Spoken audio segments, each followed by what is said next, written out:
For some of you guys, malalampasan nyo rin itong mga kanagahan nyo. Nakikita natin na malalampasan nyo yung mga problema nyo sa tulong ng mga taong nagmamahal sa inyo, mga kaibigan nyo. Labas-labas kayo guys. Huwag nyo masyadong i-isolate yung sarili nyo. Huwag masyadong ikulong, no? Baka kailangan nyo lang na makakausap para hindi kayo masyadong manega, hindi kayo masyadong mag-emo. Go out with your friends and family. For some of you guys, meron nga travel. Yung iba sa inyo guys, parang feeling ko magbe-business travel kayo, no?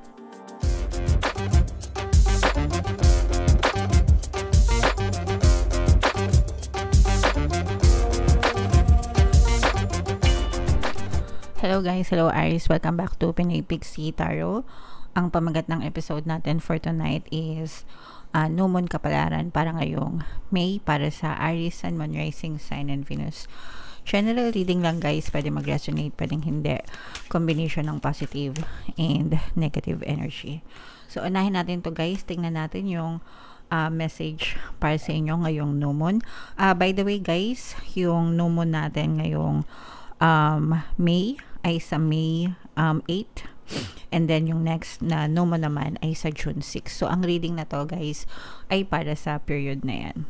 Okay, so ito yung New Moon message para sa inyo guys. We have the answers you need are coming. So paparating na yung sagot sa inyo guys kung may mga bagay na naguguluhan kayo, even yung mga guys, solusyon sa mga problema nyo. If you find yourself na trap sa isang problema, trap sa isang sitwasyon na feeling nyo walang solusyon, don't worry guys, because dadating din sa inyo yung mga solusyon.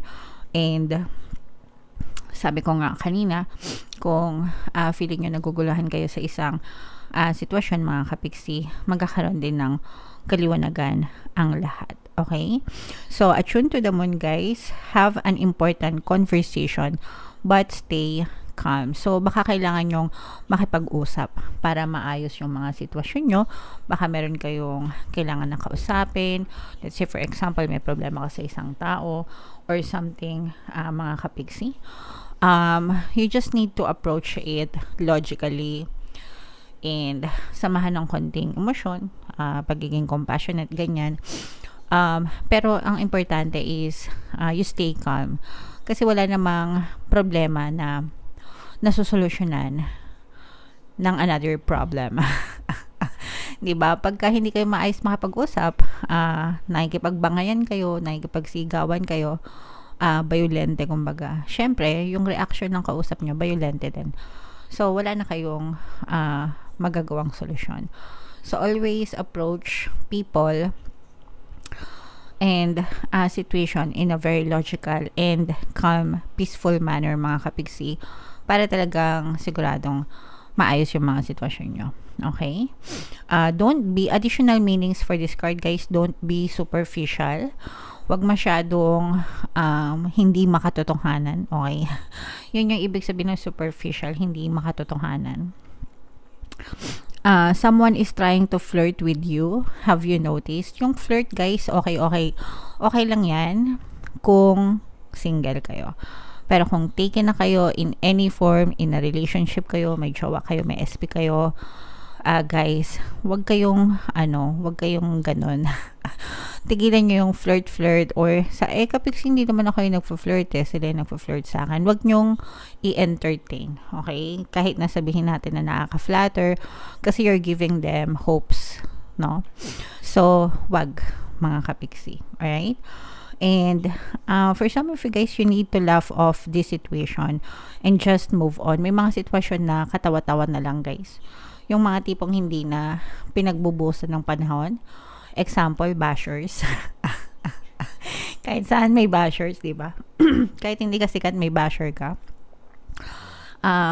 Di ba? Kahit di ka naman artista, hindi ka naman celeb, binabash ka. So, may mga bagay na gano'n na hindi na dapat binibigyan ng atensyon ng panahon, yung mga marites, di ba? Yung mga maka-opinion lang. Maraming ganyan, guys. Yung maka-opinion lang. Akala mo, we are all entitled to our opinions, but it doesn't mean we are all right. Okay? So, kung wala din magandang lalabas sa mga bibig nyo, wag na kayo mag-comment.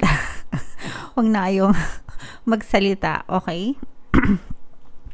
Kasi nakakasakit lang kayo ng damdamin ng ibang tao at saka lumalabas lang yung ikaw, yung pagkatao mo. Kasi whatever you put out is a reflection of you, not a reflection ng mga binabash mo, okay? And for some of you guys, job applications have good prospects. So kung nag-a-apply kayo ng work, ng trabaho, ng pagkakakitaan, ganyan, maaaring maging maganda yung kalabasan yan. Alright? So, i-mind yan guys, no? Sa mga naka-resonate, sa mga gustong magkatrabaho, mind job offers, mind job opportunities, ganyan. So, shuffle natin to guys. Tingnan natin yung energy ng Aries. Habang siya na-shuffle ko to, panoorin nyo muna yung video natin regarding sa ating paano mag-manifest ng abundance video course. Kapiksi, sawa ka na ba sa mga struggles at hirap sa buhay mo? Masipag ka ba at masikap sa buhay ngunit hindi ka pa rin umaasenso? Ilang beses ka na bang nag-attempt mag-negosyo at mag-invest pero palagi ka pa rin nalulugi? Sa pagkakataon na ito ay maaaring may subconscious beliefs ka na nagiging balakid sa iyong pag-unlad at pagyaman. Introducing, paano mag-manifest ng abundance video course.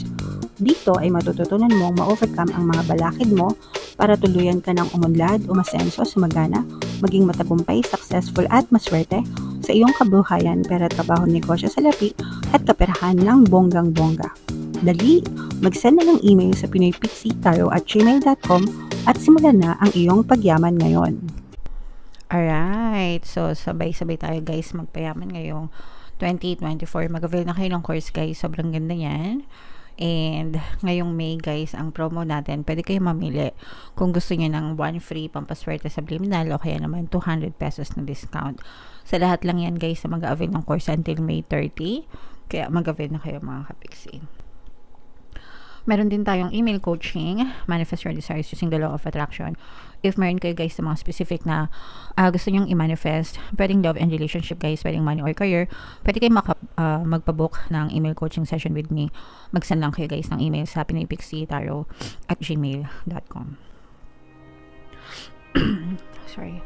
So, Aries guys, kayo ay represent ng King of Wands. Ito yung ating moon energy. Ito yung very positive energy. Although for some of you, maaari kayo nagkakaroon ng emotional pain. Itong emotional pain na ito yung mga kalungkutan, mga kapiksi. Kasi for some of you, yung iba sa inyo guys, parang nalulungkot kayo. Kasi for some of you, parang feeling nyo kulang yung, kumbaga parang kahit anong sipag at syaga nyo, hindi kayo nakakita ng exact result or movement na ninanais nyo makita sa buhay nyo mga kapiksi. So, it doesn't mean it's not working. Yung mga nangyayari sa inyo right now, kasi nakikita natin na yung iba sa inyo, magaan naman yung buhay nyo. Hindi naman kayo naghihirap.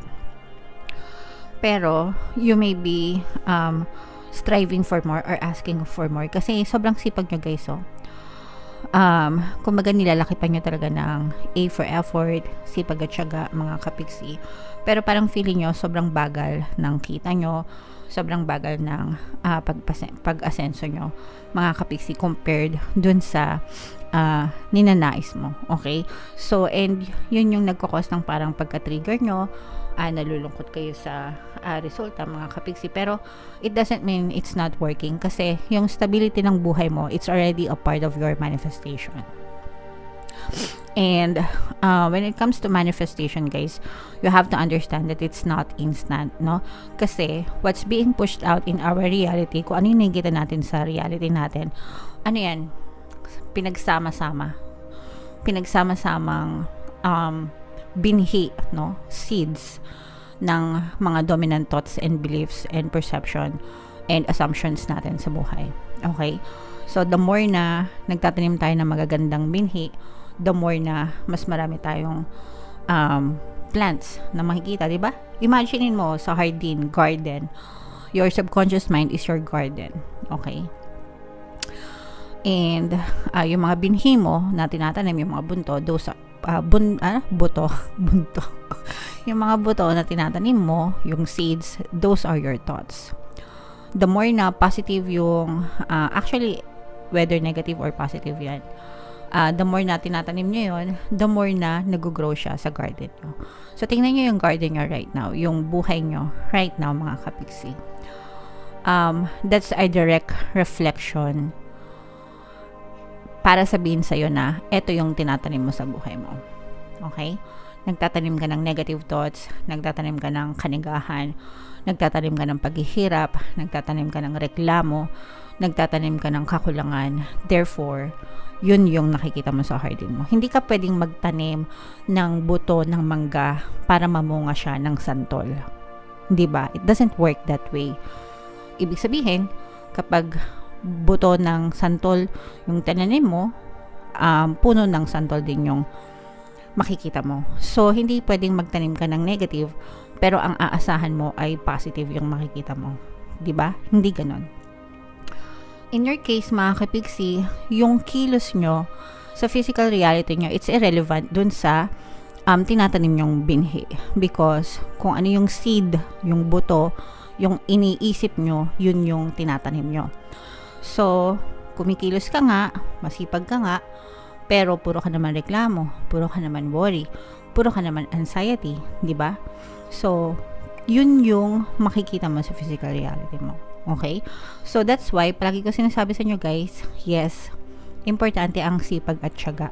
Pero dapat yan, sinasabayan nyo ng positibong mental diet. Okay? So, yung nakikita natin sa inyo guys, kailangan nyo lang mag-persist, hindi lang sa pagiging masipag at matyaga, kundi sa pagiging masipag at matyaga sa inyong positive mental diet. Kahit na gaano ka negative yung nakikita nyo sa inyong physical reality. Kasi yung negative na nakikita nyo ngayon, past thoughts nyo pa yan. Wala na yung silbi. Kasi nakaraan mo na yan. So, bukas, sa makalawa, sa isang buwan, sa isang taon, kung gusto mong positive na yung makita mo, start thinking positive thoughts now. Kasi your thoughts today will be your tree or fruit, diba, tomorrow. Nagets nyo ba? Sana naintindihan nyo guys, kasi sobrang ganda ng message. Kasi yun yung nakikita natin sa inyo. For some of you guys, malalampasan nyo rin itong mga kanigahan nyo.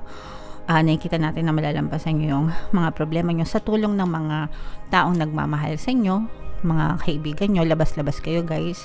Huwag nyo masyadong i-isolate yung sarili nyo. Huwag masyadong ikulong, no? Baka kailangan nyo lang ng makakausap para hindi kayo masyadong manega, hindi kayo masyadong mag-emo. Go out with your friends and family. For some of you guys, meron nga travel. Yung iba sa nyo guys, parang feeling ko magbe-business travel kayo, no? Pwedeng nag-i-scout kayo. Pwedeng pag-travel nyo guys, parang meron din kayong makikitang business idea. Okay?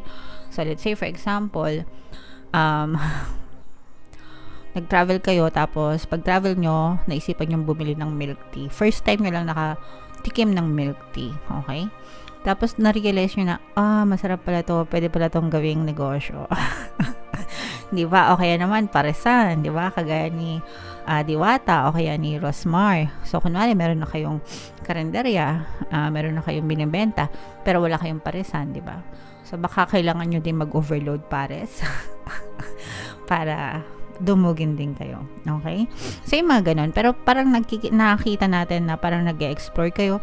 Meron kayong some kind of exploration na magaganap, Aries, ngayong full moon season, na maaari pang makatulong sa inyong kabuhayan.